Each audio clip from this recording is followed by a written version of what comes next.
Hola, ¿qué tal? Buenos días a todos y todas. Es un gusto para mí estar con ustedes el día de hoy para conversar sobre un tema bastante importante, sobre las instituciones.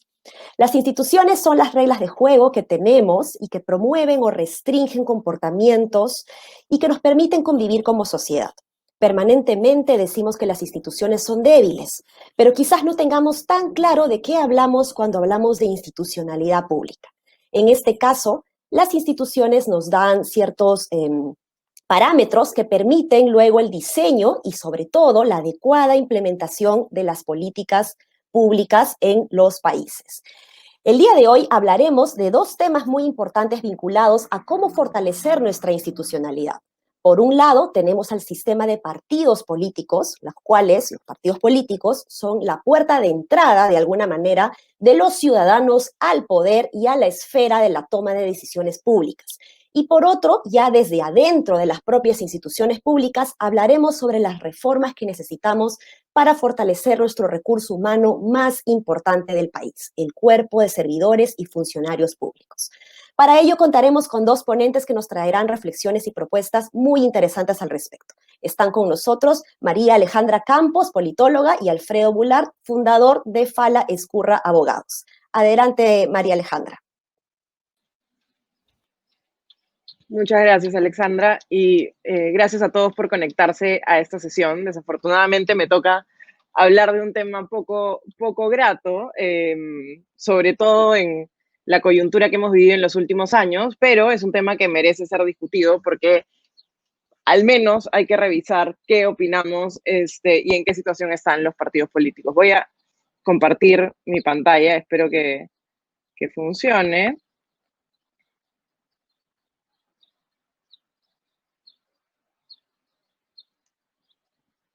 Por supuesto no está funcionando, pero a ver si me dan un segundito.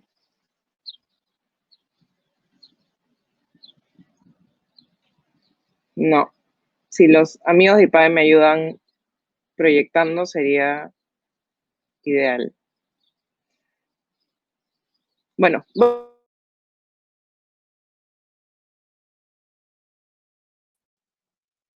Vamos a esperar unos minutitos a que se Voy a reconecte empezar, María Alejandra. de todas formas, con pura. Creo que vale la pena preguntarnos si es que los partidos políticos, y pensando en la institucionalidad del país, si es que los partidos políticos siguen siendo la organización ideal para representar a los ciudadanos frente al Estado y al gobierno.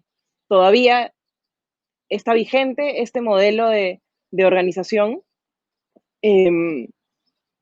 Por más que mi hígado me dice que la respuesta ideal sería no, quememos todo y refundemos un nuevo tipo de institucionalidad, me temo que hasta donde sabemos, los politólogos, por lo menos los partidos políticos, siguen siendo la única vía de entrada, como decía Alexandra, a la representación ciudadana.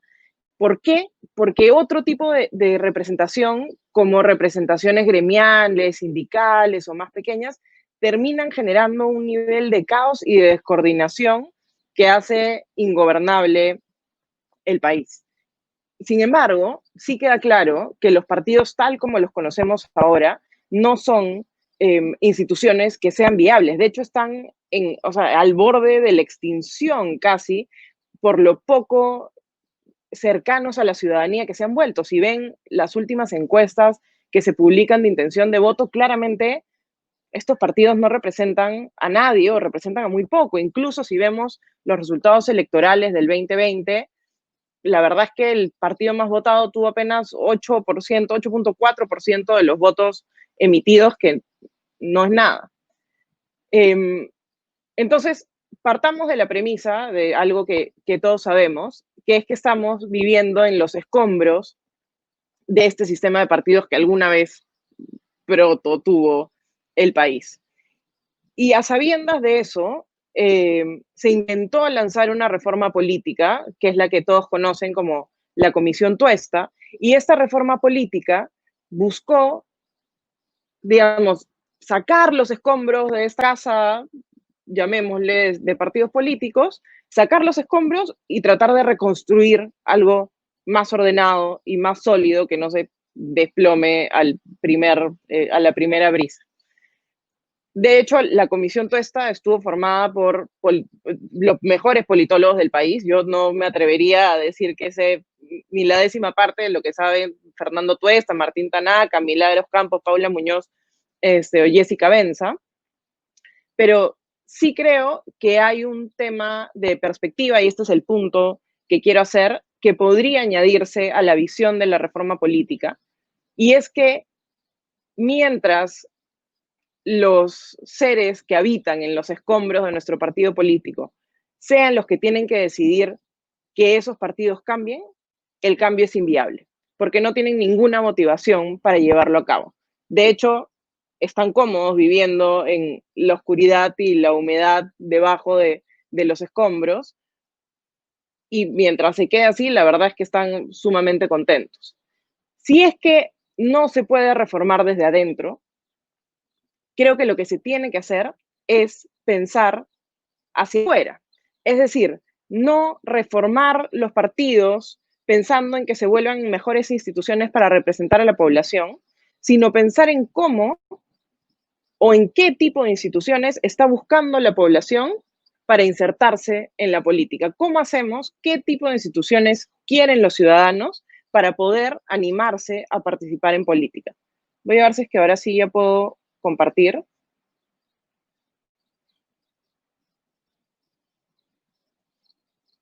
No. Si podemos ir a la diapositiva que tiene un pie, porfa. Ok, gracias. Una cosa que descubrimos hace poco es que los peruanos sí quieren participar en política. O sea, sí hay mucho más interés del que pensábamos. De hecho, si vemos los datos del Barómetro de las Américas, que es un estudio que se hace en América bianual, encontramos que 6.4 millones de peruanos declaran estar interesados en política, muy interesados o algo interesados en política. De ese 6.4 de peruanos interesados en la política, sabemos que hay 1.6 millones de militantes, que suena a un montón. Pero de ese 1.6 millones de militantes, apenas 55.000 personas votaron en las últimas elecciones internas. Que claro, tenía una serie de limitaciones porque no todos los partidos las implementaron, pero los partidos grandes, que son los que tienen más militantes, aún así solamente llevaron 55.000 personas a las urnas. Entonces, claramente, algo está pasando que hace que este interés por involucrarse en la política no se traslade por la vía formal, sino que se traslade por canales alternativos como son la calle o las redes sociales. Y ahí surge nuevamente esta pregunta de qué hacer para que los canales oficiales, que son los partidos políticos, sí sean espacios atractivos para todo este grupo de peruanos, millones de peruanos, que tal vez podrían participar si no se encontrasen con estas instituciones anacrónicas y poco atractivas. Y creo que tengo tengo pocas certezas, tengo dos hipótesis sobre cuál podría ser este camino. Me parece que lo primero es modernizar la participación. Ningún peruano menor de 30 años, incluso menor de 40 años, va a ir los jueves a Paseo Colón a las reuniones del partido. Nadie. Que es un costo demasiado alto tomar tu micro, esperar 2 horas, llegar al partido, sentarte con los viejitos a discutir sobre la inmortalidad del mosquito, cuando podrías tener un grupo de WhatsApp o un grupo de Facebook o aprovechar todas las alternativas que te dan la tecnología para que los militantes puedan estar al tanto de lo que pasa en el partido y participar de una forma más light, digamos. ¿Y cuándo es que esa participación light se convierte en una participación efectiva? Y esta es la segunda hipótesis. Cuando se tienen que acercar a las urnas para elegir candidatos. Lo que pasa actualmente con los partidos, y esto es algo que sí estaba planteado en la reforma de la Comisión Tuesta, era que cada partido debía hacer elecciones internas abiertas. Yo creo que elecciones internas abiertas, es decir, que todos los ciudadanos voten por todos los partidos, es innecesario, pero sí debería haber obligatoriedad de elecciones internas cerradas, un militante, un voto. Es decir, que el poder de decidir quiénes están en el poder en el partido recaiga en los militantes y que por ende la militancia tenga sentido. Es el mínimo de la democracia en el que vivimos todos los ciudadanos, ¿no? O sea, ¿en qué momento participas? En elecciones, cuando voy a elegir quién va a ser presidente o quién va a ser congresista. Lo mismo aplica para los partidos políticos, o debería aplicar para los partidos políticos.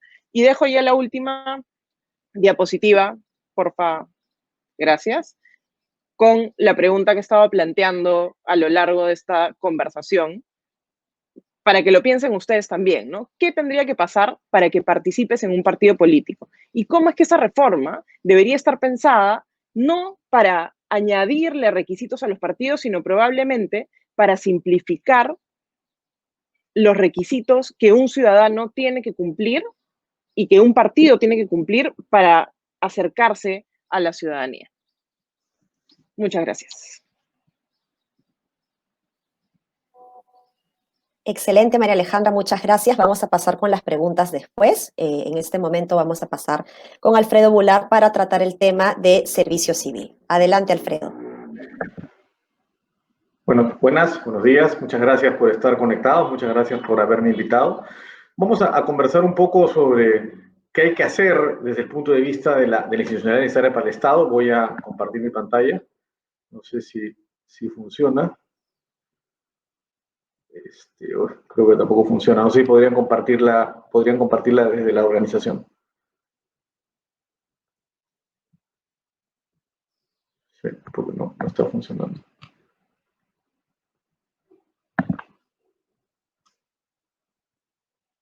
No. No sé si podrían compartirla desde la organización para no tomar más tiempo. Ahí está, perfecto. Bien, la siguiente. Perú enfrenta un reto muy complicado. Si yo quisiera compararlo en términos deportivos, tenemos que correr el Dakar. Los próximos años van a ser muy duros, vamos a enfrentar caminos muy difíciles, vamos a enfrentar circunstancias muy adversas, muy difíciles de superar. Ya venimos arrastrando esto y nos espera una frontera, tenemos una frontera que superar difícil. La siguiente.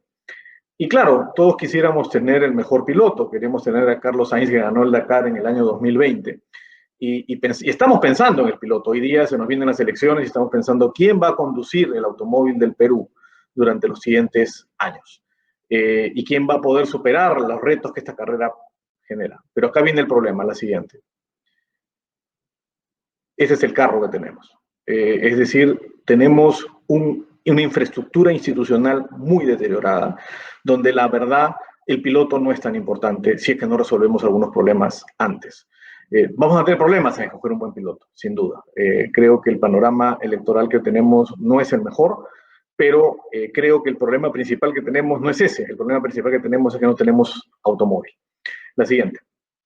Desde ese punto de vista necesitamos preguntarnos qué es lo que nos preocupa para las próximas elecciones. Y claro, lo que nos está preocupando es la siguiente, es cómo tener un buen piloto, ¿no? Y sin duda es importante tener un buen piloto, pero de nada sirve tener un buen piloto si no tenemos la infraestructura institucional, el automóvil que pueda soportar y sobrellevar los problemas que vamos a enfrentar. La siguiente. La próxima, perfecto.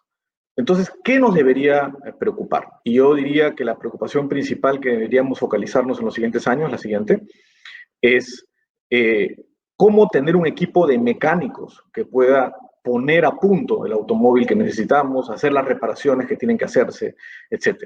Y eso va más allá de quién va a ser el piloto. Eso implica un nivel de consenso sobre cómo corregir ese problema. E institucionalmente estamos mal. Como bien decía Ale al comienzo, el punto principal son las reglas de juego, los incentivos que tienen que existir para contar con un equipo adecuado. La siguiente.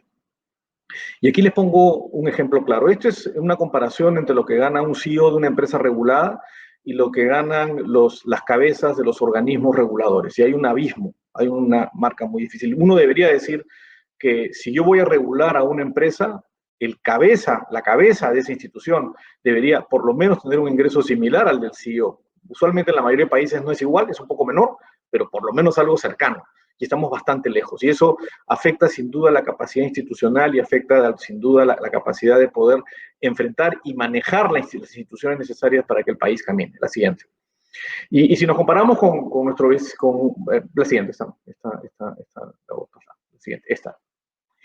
Si nos comparamos con Chile, vemos que entidades similares también tienen remuneraciones diferentes y la remuneración funciona con un incentivo muy claro para poder ingresar a la carrera pública. En Perú no hay carrera pública. La carrera pública es una cosa absolutamente improvisada, absolutamente impredecible, absolutamente poco atractiva para cualquier funcionario. Entonces lo que tenemos básicamente son tecnócratas que van saltando y entrando y a veces no son los mejores precisamente porque los incentivos no están funcionando. La siguiente. ¿Cómo atraer talento que permita reparar el automóvil? Creo que hay que tener una política clara de qué hacer. Por ejemplo, en Singapur tienen un equipo que se dedica a arreglar problemas de cuellos de botella. No trabajan en una institución específica. Están en el Estado, es un grupo relativamente pequeño de personas, un par de cientos de personas, que cuando hay un problema en el Estado acuden a resolverlo. Desatoran los problemas y proponen las reformas institucionales que las entidades necesitan para poder resolver esos problemas. En Perú no existe nada parecido, no hay nadie que nos ayude a resolver estos problemas y a corregir la incapacidad que tenemos para atraer a personas de buen nivel y para resolver los problemas que estas personas tienen que resolver. La siguiente. ¿No? Claro, y esto tiene que ver con una serie de buenas prácticas, tiene que ver con remuneración, sin duda, determinar salarios que sean equivalentes a los pares en el sector privado, reclutamiento, un estricto sistema que permita identificar el talento necesario para poder manejarse del Estado, y los incentivos, que son estas reglas de juego que tienen que existir y que me aseguren que mi trabajo va a poder desarrollarse, ¿no? Para poner un ejemplo, varios abogados de mi estudio, en mi caso, hemos recibido en los últimos años ofrecimientos para ir a trabajar a entidades públicas. Y la verdad no hay ningún incentivo para hacerlo. Comenzando que si yo decidiera hacerlo, o uno de mis socios decidiera hacerlo, el resultado es que no puedo pagar mi hipoteca, no puedo pagar mi colegio de mis hijos, es imposible poder hacerlo. En segundo lugar, no queremos porque hay mucho riesgo, y uno lo está viendo, hay riesgo porque las reglas de juego no son claras, la institucionalidad no es clara. La siguiente. Servir, por ejemplo, que es un esfuerzo interesante, sin embargo, se ha concentrado y se ha focalizado en la generación de mandos medios y no en la generación realmente de los líderes que necesitamos para empujar las reformas institucionales, ¿no? Entonces, cuando uno analiza esto, la siguiente, ve que hay una serie de elementos en la matriz que efectivamente no funcionan correctamente. Hay una falta de claridad para establecer los criterios de responsabilidad que me corresponde, un poco en la línea de lo que decía Jorge Yamamoto, ¿no? Todo es pasado por agua tibia, ¿no? Así nomás, ya pasó, y eso de ahí tiene que ver de alguna manera porque la responsabilidad no está clara dentro de los roles del Estado. Los roles de la Contraloría son absolutamente ambiguos. El principal factor para que un funcionario decida es qué va a hacer la Contraloría, y la Contraloría no sabe bien qué va a hacer. Y el resultado de eso es que no me interesa estar sentado en un sitio donde yo no voy a decidir, sino va a decidir una Contraloría que no sabe bien qué va a hacer. Hay brechas económicas, como mencionábamos, en términos de remuneración, y hay la necesidad de una acción de tener reglas claras. En los últimos tiempos hemos visto las acciones de la Fiscalía, todos hemos de alguna manera reconocido que se están tomando medidas para evitar la impunidad, pero también se están cometiendo excesos muy serios y muy graves y muy impredecibles respecto a lo que puede ocurrir con un funcionario. Entonces, la verdad, el gran problema es que no hay pilotos interesados en tomar este carro, para reparar este carro, y entonces creo que vamos a pasar como hemos pasado en las últimas elecciones, que elegimos un piloto, elegimos a alguien que pensamos podría ayudar a resolver nuestros problemas y nos encontramos con que el automóvil no va a funcionar. Creo que hay que cambiar el orden de prioridades. Yo sé que es importante decidir a quién vamos a elegir el próximo abril, pero creo que es más importante pensar en cómo hacemos una reforma que nos dé las instituciones y las reglas de juego que hagan atractivo al Estado y que hagan que el Estado finalmente pueda funcionar. Yo creo que ese problema del marco institucional es justamente el problema principal que el Perú va a enfrentar en los próximos años. Lo viene enfrentando, venimos fallando, venimos fracasando en este intento, no tenemos una clara reforma institucional. Lo que hemos tenido no es una reforma, sino una deforma institucional. Hemos deformado las instituciones.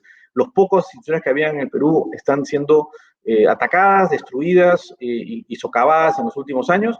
Y entonces, lamentablemente, creo que no solamente tenemos un mal carro, sino que es probable que el carro se siga deteriorando. Muchas gracias y quedaré a su disposición para las preguntas. Excelente, muchas gracias, Alfredo. Vamos a pasar ahora a una conversación, a una rueda de preguntas. Yo tengo algunas iniciales, pero entiendo que el público también puede realizar algunas preguntas que me van a ir pasando a mí junto con el equipo de IPAE. Bien, entonces, como dije al inicio, hemos tenido una presentación que habla desde la puerta de entrada, ¿no? Respecto a cómo fortalecemos las instituciones con un sistema de partidos que es desde afuera, cómo entra al poder, y tenemos una segunda exposición de Alfredo del servicio civil desde adentro. Yo tengo una pregunta para los dos, y es, ¿cómo construimos? A partir de lo que tenemos, ¿cómo construimos? En el caso de María Alejandra, ¿cómo empezamos a construir un buen sistema de partidos, no solo vinculado a lo que se ha trabajado en la reforma política que mencionaste, sino también esta reflexión que haces al final, en donde debemos construir un sistema que permita promover que gente buena, honesta, capacitada, se sienta realmente con ganas de involucrarse en política? ¿Cómo hacemos eso? Y en el caso de Alfredo es cómo construimos con lo que tenemos. Si bien mencionaste que habíamos hablado de una deformidad y más que una reforma, ¿cómo empezamos a construir dentro de este caos institucional en el que nos encontramos? Adelante, María Alejandra. Mira, de hecho creo que esa es la magia de pensar en la reforma política desde el ciudadano, ¿no? Cuando, digamos, cuando hablamos en términos de diseño, se habla de human-centered design, ¿no? O sea, diseño pensado desde el ciudadano, desde el ser humano. Es algo parecido, pero es human citizen-centered design. Es decir, si es que ponemos al ciudadano al centro de la reforma, realmente le facilitamos la vida a los partidos, porque un partido lo que quiere es tener la mayor cantidad de adeptos posibles. Si es que conseguir adeptos implica conseguir cientos de miles de firmas o conseguir militantes que estén dispuestos a abrir locales distritales en cientos de puntos en el país y una serie de requisitos que la verdad es que son anacrónicos, el partido tiene también pocas motivaciones para querer promover una reforma de ese tipo, pero si al partido le dices, oye, te voy a bajar la valla de requisitos que tienes que cumplir y tú más bien incluye a la ciudadanía por estos medios que son rápidos y baratos, no veo cuál es el desincentivo para los partidos políticos. Más bien sería como, bacán, gracias por ayudarme, bienvenidos todos.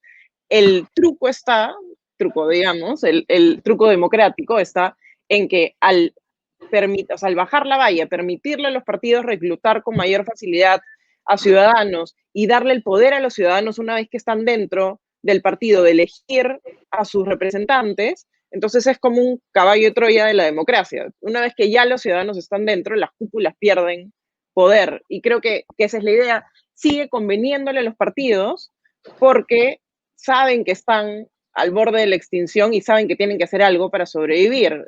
Tener más militantes es la mejor forma de lograrlo. Bueno, de mi lado, y aquí voy a pisar un poco los terrenos también de María Alejandra, ¿no? Yo creo que para hacer una reforma tenemos que meter competencia al sistema, es decir, tenemos que generar una institucionalidad competitiva. Y para eso tenemos que crear los incentivos para que las personas puedan entrar a proveer el tipo de servicios que el Estado nos da. El Estado, voy a hacer una distinción muy simple, el Estado está a cargo de proveernos bienes públicos, principalmente, ¿no? Seguridad, justicia, educación, infraestructura básica, salud, que ahora estamos necesitando tanto. Y más bien el sector privado le debería corresponder a proveernos los bienes privados, ¿no? La alimentación, transporte, vivienda, etcétera. Es base, en términos generales, evidentemente esta decisión no es muy clara. El asunto, creo, es que el Estado está fallando en su capacidad de proveernos bienes públicos y el sistema político enfoca la competencia a través de votos, es decir, tratamos de competir por votos y por preferencias. Pero hay otra forma de votar, que es votar con los pies, es decir, yo me muevo a buscar una institucionalidad distinta. Esto se ve cuando la gente migra a Estados Unidos, ahora ya no sé si van a migrar tanto, pero digamos, cuando migra a Estados Unidos o migra a otros países porque ve una mejor institucionalidad y decide expresar su preferencia a través de moverse. Lo mismo pasa con los capitales se mueven a los países según las preferencias que ven y las instituciones que ven. Yo creo que hay que fomentar un mecanismo de competencia. Hay ejemplos muy interesantes de gestión. Yo les pongo un ejemplo. Imagínense que ustedes quisieran donar $100.000 para ayudar a los peruanos a tener vacunas. ¿Se los donarían al Estado? ¿Le entregarían $100.000 al Estado para que el Estado cree un sistema o contribuya a un sistema de distribución de vacunas? ¿O preferirían entregarle los $100.000 o empresa entregarle los $100.000 a un ente privado que ha organizado, que tiene de alguna manera confiabilidad y que les ofrece una oferta clara? ¿Dónde van a colocar? Están compitiendo en una política pública de distribución de vacunas con un ente privado y el Estado. Hay varios modelos muy interesantes, de alguna manera Suiza o Estados Unidos en su momento, ya está bastante complicado Estados Unidos, pero se basaban en que uno se mudaba a otro estado o a otro cantón, y los cantones ofrecían distintas opciones. Entonces, la preferencia no se expresa solo por el voto por un partido, se expresa porque la gente va a los lugares donde se le ofrecen mejores opciones. Terminando, simplemente para cerrar la idea, hay mecanismos como los free cities, por ejemplo, que se están utilizando en Honduras, en un país como Honduras, donde el sector privado se le entrega una parte del territorio para desarrollar la provisión de bienes públicos. Se le entrega. Y ese sector privado te cobra por estar ahí, te cobra unos impuestos que curiosamente son más bajos que los impuestos que cobra el Estado, te provee los servicios, te provee regulaciones. Por ejemplo, están creando una que en Roatán, en Honduras, que se llama Próspera, donde uno escoge la regulación que se le va a escoger entre 20 países de la OECD. Entonces tú escoges cuál es la regulación que se te aplica y, por supuesto, los que van a ejercer la función pública en esas ciudades están mejor pagados, es más atractivo, tienen reglas más claras y en consecuencia la gestión en general mejora. Yo creo que hay que crear espacios donde los ciudadanos expresen su voto no solo con votos electorales, sino con votar con los pies.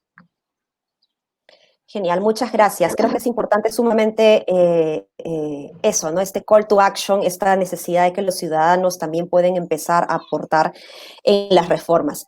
María Alejandra, yo tengo una pregunta para ti. ¿Qué rol juega el financiamiento o el no financiamiento de los partidos políticos en este caos de la debilidad institucional de los partidos políticos? Es una buena pregunta. Desafortunadamente, el financiamiento a partidos se ha satanizado, ¿no? O sea, y se ha satanizado con razón, digamos, casi que peor no pudieron hacerlo. Nos acostumbramos y normalizamos que la gente daba por lo bajo porque no querías que te vinculen a un partido político, entonces donabas, pero donabas en especias y no en efectivo, veías cómo movías la contabilidad para que no parezca donación, o que no aparezca tu nombre, o en peores casos llevabas maletas de dinero, pero digamos, ese era el caso más extremo. Y o sea, cuando explotó el escándalo de Lava Jato, lo que logró eso fue un backfire muy fuerte hacia, y entonces no financiamiento, financiamiento privado, no se puede usar financiamiento privado, o se puede usar, pero no para cosas grandes, y se puede usar, pero solo en montos muy bajos, y no pueden donar empresas privadas, por ejemplo. Y eso, la verdad, es que es una soncera. O sea, los partidos políticos necesitan ingresos para vivir. Cuando la gente se rasga las vestiduras porque los congresistas le dan un diezmo al líder del partido, por ejemplo. Bueno, pero ¿de qué esperan que vivan personas que se dedican a la vida política? O sea, no hay un sueldo, el Estado no te paga un sueldo porque eres un partido político independiente. Probablemente no estás trabajando porque estás haciendo campaña o te estás moviendo y finalmente estás trabajando para el partido. Y por ende necesitas sobrevivir de alguna manera, y no solo sobrevivir, sino, como decía Alfredo, en el caso de los funcionarios públicos, necesitas que sea atractivo para ti también tener una serie de condiciones que te permitan hacer esa chamba y hacerla bien.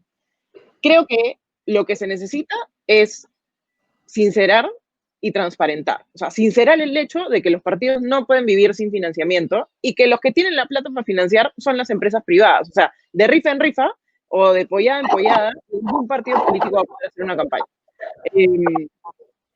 Pero si es que permitimos que las empresas privadas donen, cosa con la que yo estoy profundamente de acuerdo, también hay que ser conscientes que esto tiene que ser transparentado y que las empresas tienen que ser responsables y tienen que poner su nombre en la lista de donantes, y que los ciudadanos tienen que saber que, bueno, fulano y mengano han donado y puedes estar atento a que no haya, digamos, lobbies o ciertas preferencias, pero que todo se hace a vista de los ciudadanos y sin intenciones subrepticias, ¿no? Bien, muchas gracias. Tenemos una pregunta del público para Alfredo, y es, ¿cómo hacer para tener el programa de carrera pública en el Perú? Yo lo complementaría con, ¿qué le falta servir para que realmente se despliegue una carrera pública en el Perú? Tenemos una segunda pregunta también para Alfredo, que la hacemos de una vez, y es que, ¿cómo podemos hacer para aprender de estas islas de eficiencia, ¿no? Como el BCR, por ejemplo. ¿Qué podemos aprender de este tipo de instituciones? Bien, voy a comenzar al revés las preguntas porque la última pregunta me ayuda a contestar la primera. Es decir, ¿por qué hay gente que sí quiere ir a trabajar al BCR? Porque tiene una institucionalidad separada. Recordemos que gracias a la autonomía constitucional pudo crear sus instituciones específicas. Es decir, las reglas de juego de trabajar en el BCR no son las mismas que trabajar en el Ministerio de Educación. Son totalmente diferentes. Hay mejor remuneración, hay mucha capacitación, hay una experiencia, hay un prestigio, hay cierta protección de responsabilidad, en parte porque tienen reglas internas que permiten tener gente adecuada y en consecuencia tienen menos riesgos de que tengan problemas. Entonces, yo me inclinaría por explotar esa idea. ¿Qué pasó en el BCR? ¿Cómo funcionó el BCR? Porque la gente vota con los pies. Entonces la gente decide trabajar en el BCR porque le ofrece un marco institucional mejor que le ofrece la municipalidad de San Isidro o Los Olivos o lo que sea, porque finalmente, y entonces la capacidad institucional es totalmente distinta. Es un círculo virtuoso, ¿no? Si yo tengo buenas instituciones, tengo buena gente, si tengo buena gente, se desarrollan buenas instituciones y el asunto comienza a cambiar. Entonces, ahí tiene un ejemplo. Chile, por ejemplo, tiene una idea interesante. Los equivalentes a los vocales del Tribunal de Indecopi en Perú no son elegidos a través del sistema que es el Perú, sino los elige a través de un mecanismo que es manejado en parte por el BCR, por el Banco Central de Reserva allá, que también es muy prestigiado. Entonces, ¿qué hacen? Aprovechan la capacidad institucional para generar cierta seguridad y aprovechar esa capacidad institucional para funcionar. Bien. Tenemos una pregunta del público también para María Alejandra. ¿Cómo se financian, bueno, partidos políticos en otros países con similares sistemas de partidos? Y adicional a ella, ¿cómo castigarías tú a los partidos que actualmente ponen candidatos con procesos penales? ¿Cómo lo harías cuando votan en el Congreso por X leyes ilegales a sabiendas? ¿Cómo hacer que los partidos sean accountable con la ciudadanía? A ver, empiezo por los modelos de financiamiento y la verdad es que son sumamente variados, pero básicamente contemplan tres formas de financiamiento, ¿no? Financiamiento público, financiamiento privado a través de empresas y financiamiento privado a través de individuos. Y en el mix de esas tres hay 700 combinaciones posibles. En la mayoría de los casos, por lo menos en los países desarrollados, se permite financiamiento privado de empresas, transparentado a través de listas públicas. Y también hay un porcentaje de financiamiento público. Eso es lo más común. Y de hecho es el sistema que teníamos nosotros hasta hace poco. El detalle con el financiamiento público es que depende de la votación. En Perú depende, de la votación que obtienen los partidos y por ende los partidos nuevos están en franca desventaja con los partidos que han sido gobierno recientemente, ¿no? Y que reciben la mayor proporción de financiamiento público. Ese es básicamente el problema de solo trabajar con ese modelo de financiamiento. Sobre el castigo de personas que ponen a candidatos con procesos penales, ojo, que lo que la ley prohíbe es que participen sentenciados en primera instancia, no procesos penales, porque entonces yo voy a cualquier juzgado y te pongo te abro un juicio por cualquier cosa y te veto de participar en la política, ¿no? Creo que, pondría eso primero, si es que asumimos que sí están poniendo a sentenciados en primera instancia, cosa que está pasando, ahí también, es que hay un problema de reputación de los partidos, ¿no? Cuando una institución tiene mala reputación, tiendes a pensar o a malpensar de todos sus actos y no a escuchar su versión de los hechos. Y lo cierto es que armar listas, no lo estoy justificando, pero estoy poniendo en contexto, armar listas de candidatos a nivel nacional para elecciones generales es una tarea titánica, porque hay que revisar miles de CVs y de gente que te llegue, recomendados, y la verdad es que los partidos políticos son instituciones bien enclenques, no es que tengan la capacidad de revisarse la historia de vida de todo el mundo. Y para eso el Jurado Nacional de Elecciones pone la ventanilla única, que es una herramienta que se supone que los partidos pueden usar para filtrar a sus candidatos y que les avisa, les sale como la alerta de, oye, por si acaso estás poniendo a alguien que tiene sentencia. Entiendo que la ventanilla única suele fallar y que muchas veces los partidos, a pesar de que han pasado a todos sus candidatos por esta vía, y les sale como todos están limpios, terminan saltando algunos casos que no tenían previstos. Creo que es importante reforzar la ventanilla única para evitar que le pase eso a los partidos. Y la forma de castigarlos, o sea, yo la verdad es que creo que o sea, en una democracia, la forma de castigar es a través del voto. O sea, si es que idealmente la gente vota informada y sabe que el partido de fulanito está poniendo a 50 personas con sentencias, no votes por ellos, pues, ¿no? O sea, ese es el castigo. Si no obtienen votos y no pasan la valla, pierden la inscripción. Y es, creo, digamos, el máximo castigo que puedes darle a un partido político, porque lo otro es ponerle multas, que la OMP supervise tal cosa, pero la verdad es que esas multas nunca se pagan y termina generando más y más regulación que no controla el problema que quieres solucionar. Hay una responsabilidad ciudadana en informarse y votar bien. O sea, si es que estos partidos y estas personas sentenciadas llegan al poder, es porque alguien votó por ellos. Entonces sí creo que es bien importante que los ciudadanos asuman su cuota de responsabilidad y no voten por personas con sentencias, porque ahí sí tienes, digamos, más de dónde elegir, ¿no? No es que la valla esté muy alta. Genial, gracias. Alfredo, yo tengo una pregunta para ti. A tu criterio, a tu juicio, ¿cuál crees que es el principal problema que tiene el funcionario público? ¿Tú crees que es la burocracia que no lo deja trabajar? ¿Es que está poco capacitado? ¿Es que está mal pagado? ¿Es que hay inestabilidad o no hay un sistema realmente que lo proteja desde el punto de vista laboral? ¿Cuál vendría a ser el principal problema que afronta el funcionario público y que deberíamos corregir? Yo creo que es una combinación de todos, ¿no? Así como poníamos el ejemplo del BCR, puedo poner el ejemplo del Indecopi. Muchos chicos jóvenes quieren trabajar en Indecopi, pero ninguno se quiere quedar más de un año. Quedan 1 o 2 años y se van. ¿Y esto por qué? Porque, digamos, saben que eso les va a aumentar, les va a mejorar el currículum, les va a mejorar los conocimientos, pero no tienen ninguna intención de permanecer el resto de su vida ahí, salvo algunas excepciones de gente con mucha vocación o que no va a encontrar sitio en el sector privado o en otra institución, simplemente eso es lo que pasa. Y yo creo que ahí viene el problema. Es que el problema es, tenemos que entender que las personas que van a trabajar en los ministerios están en un mercado laboral. En ese mercado laboral, esas personas están buscando alternativas y compites para atraerlas. Entonces, las personas van a comparar lo que tienen. Remuneración es un factor, riesgo es el otro factor, estabilidad es otro factor, capacidad de aprender es otro factor. Hay una serie de factores.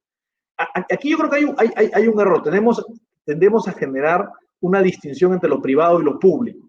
La verdad, todo está privatizado, aunque suene extraño, porque los funcionarios públicos son gente privada, son gente que tiene su casa, su familia, sus ingresos, sus intereses, sus amigos. Es gente que estaría uno en el otro. La pregunta no es si vamos a privatizar o no, todo está privatizado. La pregunta es cómo lo privatizamos.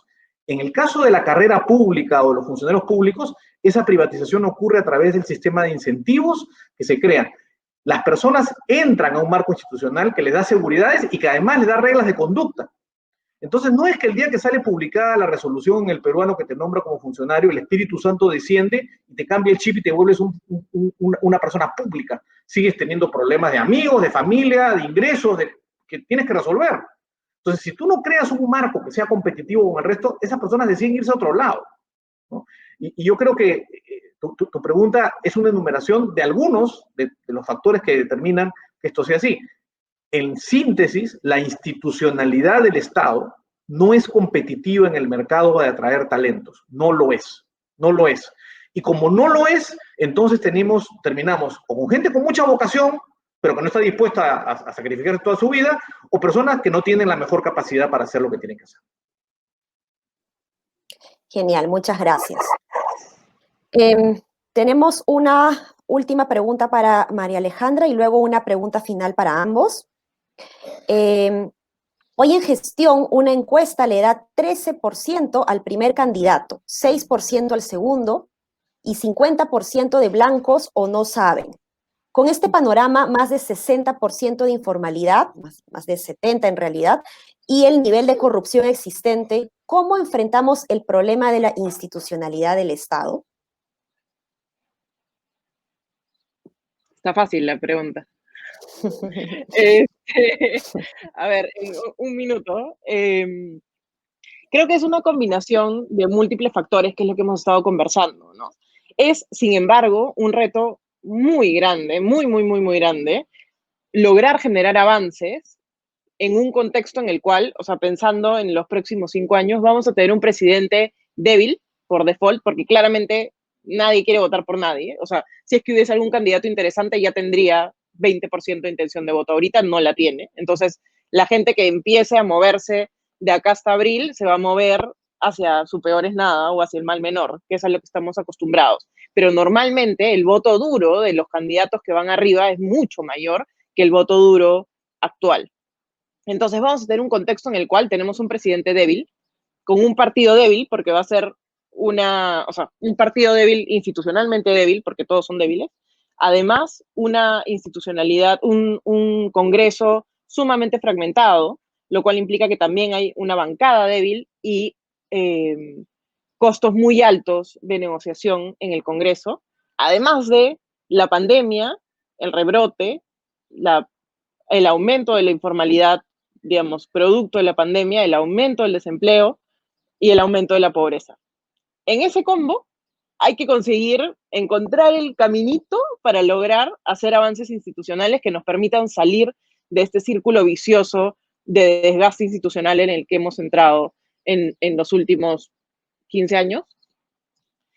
Y la verdad es que depende mucho de la agencia, es decir, de las personas. O sea, yo creo que acá no nos va a salvar ningún diseño institucional, ni ninguna reforma, ni ningún libro de propuestas o mesa de diálogo.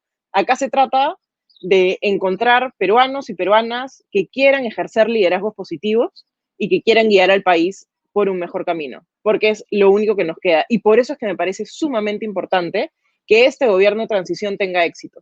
Creo que el presidente Sagasti tiene que darse cuenta que lo que está en juego ahorita es muy grande, porque si un gobierno como este, que es un gobierno de centro, con personas capaces, que no tienen, digamos, su principal motivación no es una motivación individual de corrupción o de tratar de buscar beneficios personales, fracasa en su tarea de conseguir gobernar el país, y gobernar implica tener liderazgo, eso tiene un efecto perverso, sobre todo en coyuntura electoral, porque simplemente termina de matar las esperanzas que tiene cierto sector de peruanos por tener un gobierno decente. Así que creo que lo que está en juego en este gobierno es muy grande, y esperemos que si este gobierno le va bien, eso influya en que los ciudadanos quieran elegir algo similar para el próximo gobierno y no más bien irse hacia el otro lado, ¿no? Como esto, voy a decir, caviares que no pueden gobernar, entonces me voy con ya pues, el populista porque algo hará. Bien. Esperemos que eso no pase y esperemos que haya liderazgos que podamos aprovechar como país. De acuerdo, muchas gracias María Alejandra. Con estas últimas reflexiones que acabas de mencionar, nos vamos. Muchas gracias Alfredo Goulart. Recordemos entonces que es muy importante apostar por la reforma institucional, por pensar en aquellas reformas que realmente nos van a permitir tener la maquinaria que pueda optimizar e implementar las políticas públicas, que puedan transformar las decisiones o los deseos en políticas reales para la gente, pero para eso necesitamos sobre todo personas con muchos valores y realmente comprometidas y dispuestas a pensar en qué van a transformar en beneficio del país y de la sociedad y sobre todo las personas. Muchas gracias.